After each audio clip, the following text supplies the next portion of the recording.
Mungkin kalian sering lihat reka adegan pembunuhan lewat televisi ataupun YouTube, tapi nggak bakal ada yang benar-benar menunjukkan kesadisannya seperti pada film The Untold Story. Film keluaran tahun 93 ini terinspirasi dari pembantaian satu keluarga yang benar-benar terjadi di Makau.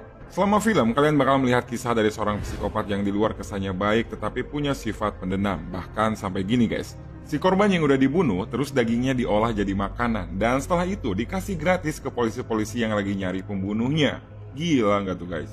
Tokoh utama sekaligus antagonis dalam film ini sendiri adalah Wong Chi-hang. Wong ini nantinya bakal dikejar-kejar oleh para polisi yang konyol dan kadang mesum guys. Beberapa di antaranya ada Bull yang suka pakai topi, King Kong dengan poni belah tengahnya, Bo yang tomboy, dan juga Robert yang super genit. Mereka semua dikepalai oleh Officer Lee yang suka bawa wanita ketika kerja, tapi kalau masalah kerjaan dia selalu serius.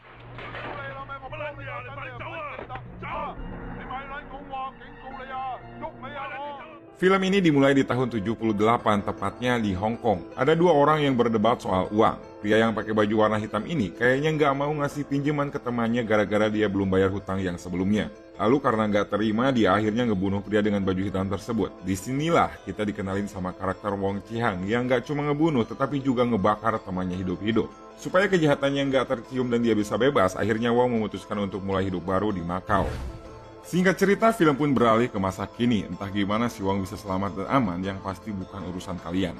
Dari tokoh Wong, kita disambut sama adegan ibu dan dua anaknya yang sedang bermain di pantai. Ketika lagi senang-senangnya, mereka langsung kaget karena nemu tangan dan kaki yang udah dimutilasi. Lantas, ibu pun menelpon polisi dan para polisi pun langsung datang dan mengamankan tempat kejadian. Mungkin di titik ini kalian berharap ada adegan investigasi yang serius dengan segala prosedur yang ada. Tapi di sini kalian gak bakal nemuin hal itu.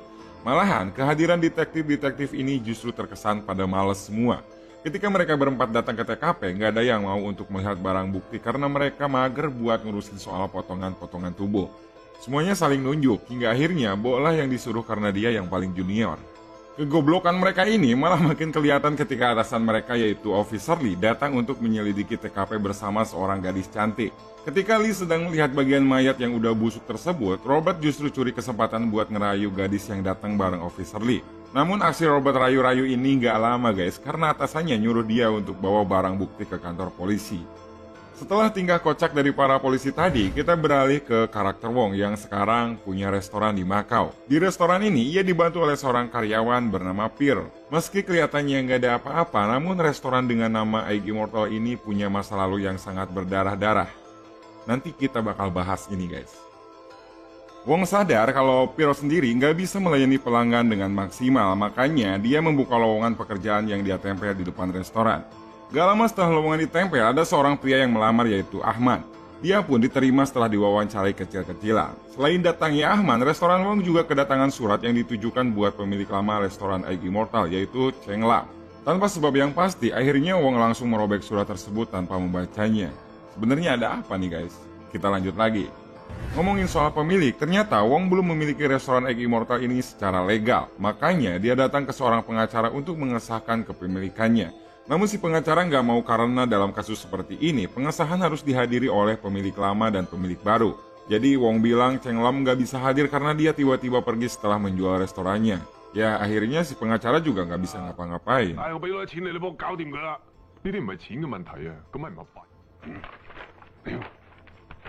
Di sisi lain, Officer Lee datang ke kantor polisi dengan teman wanitanya dan menyuruh semua anak buahnya untuk bekerja cepat dan mencari siapa korban ini dengan mencocokkan dari sidik jarinya.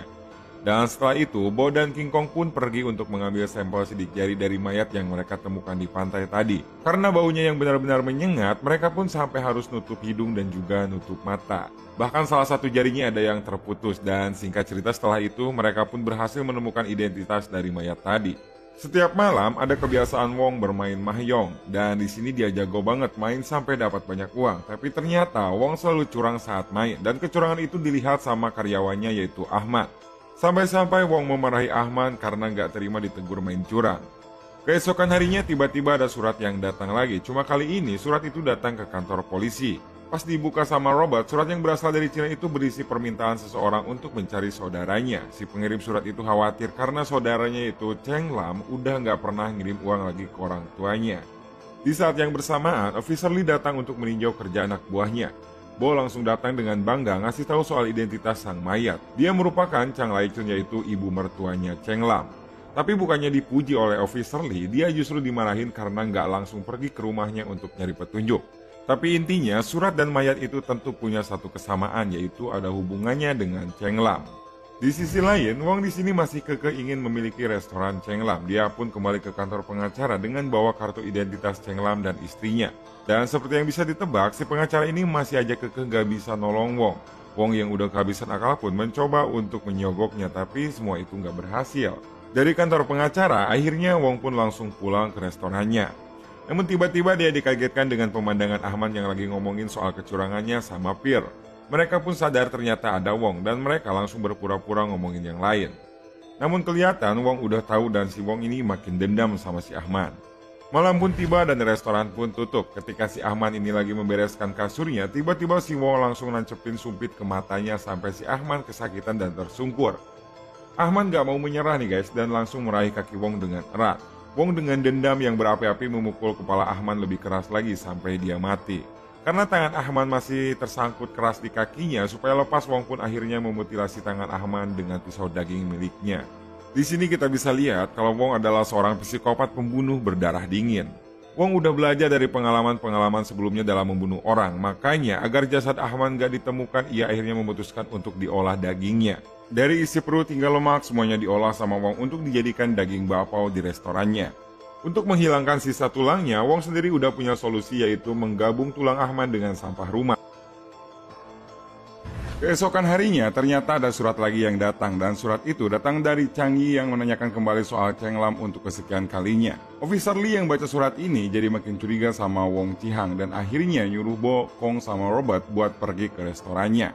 Interogasi pun dimulai. Wong yang baru saja nempel poster lowongan kerja langsung ditanya tentang kepemilikan Wong yang masih belum jelas. Meski agak takut, Wong berhasil ngalihin perhatian mereka dengan ngasih bakpao babi panggang secara cuma-cuma.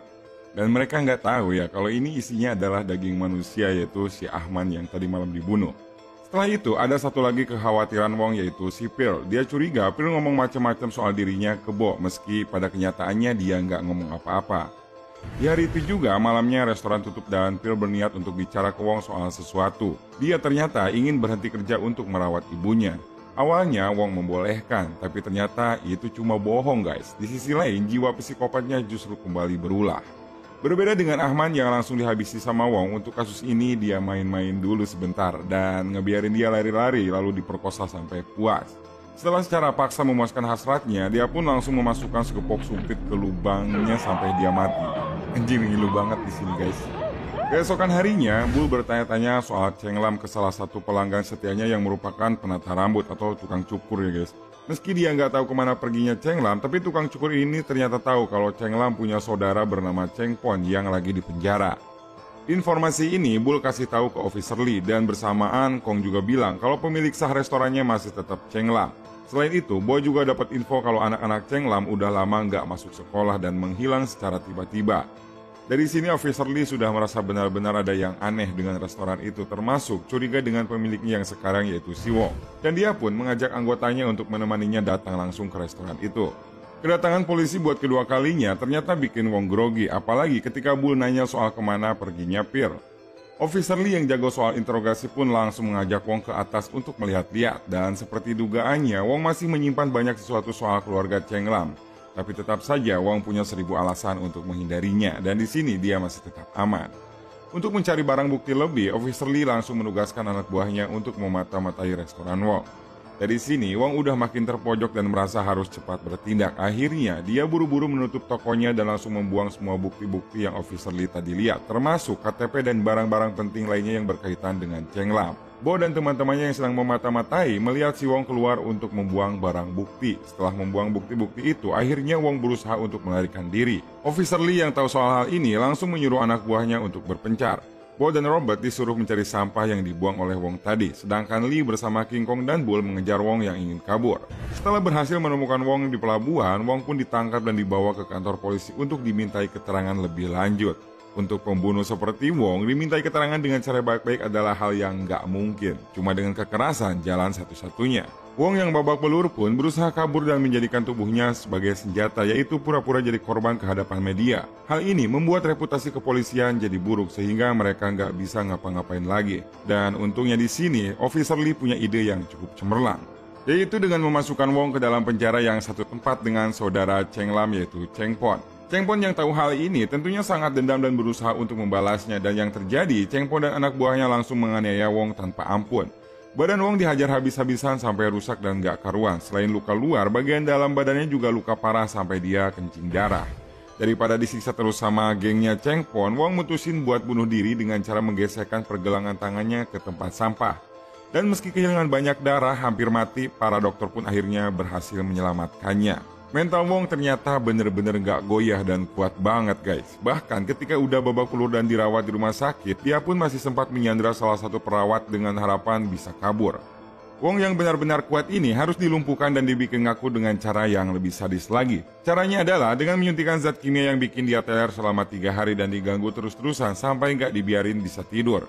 Selain para polisi, ternyata suster yang tadi disandra juga ikutan balas dendam dengan menyuntikkan air putih ke punggung Wong supaya dia nggak bisa rebahan. Setelah 3 hari yang melelahkan, akhirnya Wong pun mengalah dan akhirnya ngaku kalau dia ngebunuh satu keluarga Cheng Lam yang berjumlah 8 orang.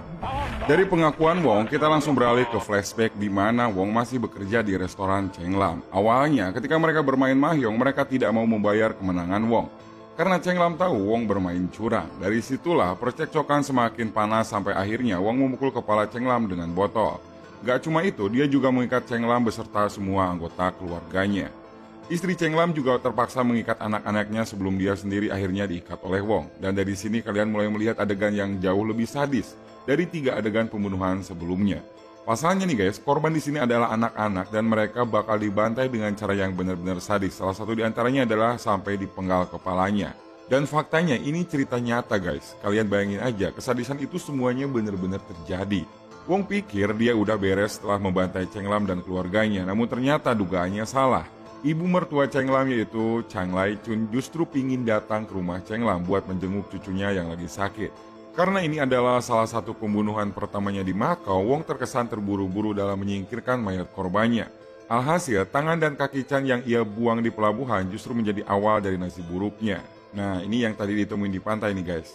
Setelah adegan flashback yang bikin gak nyaman itu, Wong pun dikembalikan ke penjara untuk menunggu sidang vonis. Tapi ada satu hal yang bakal mencegah dia buat mengikuti persidangan. Ternyata selama di rumah sakit, ia sempat menyelundupkan tutup kaleng minuman yang cukup tajam. Benda kecil ini nantinya ia gunakan untuk bunuh diri di penjara guys.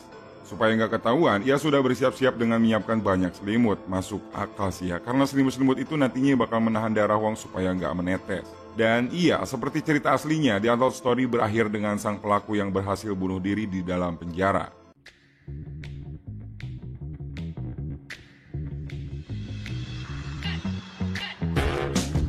Terlepas dari beberapa adegan konyol para polisi, The Untold Story masih tetap bikin ngilu melalui adegan sadisnya yang penuh dengan bagian tubuh manusia. Tapi yang benar-benar membuat film ini berhasil sebenarnya adalah akting dari Anthony Wong sebagai Wong Chi-hang. Kita bisa percaya kalau di balik karakternya yang biasa aja ternyata ada hasrat pembunuh yang super sadis. Udah ya guys, semoga bisa terhibur dan pelajaran aja, jangan anggap orang pendiam itu nggak bisa ngapa-ngapain. Kalau ternyata dia Wong Chi-hang yang kedua kan berabe juga kalian. Catch 'em all.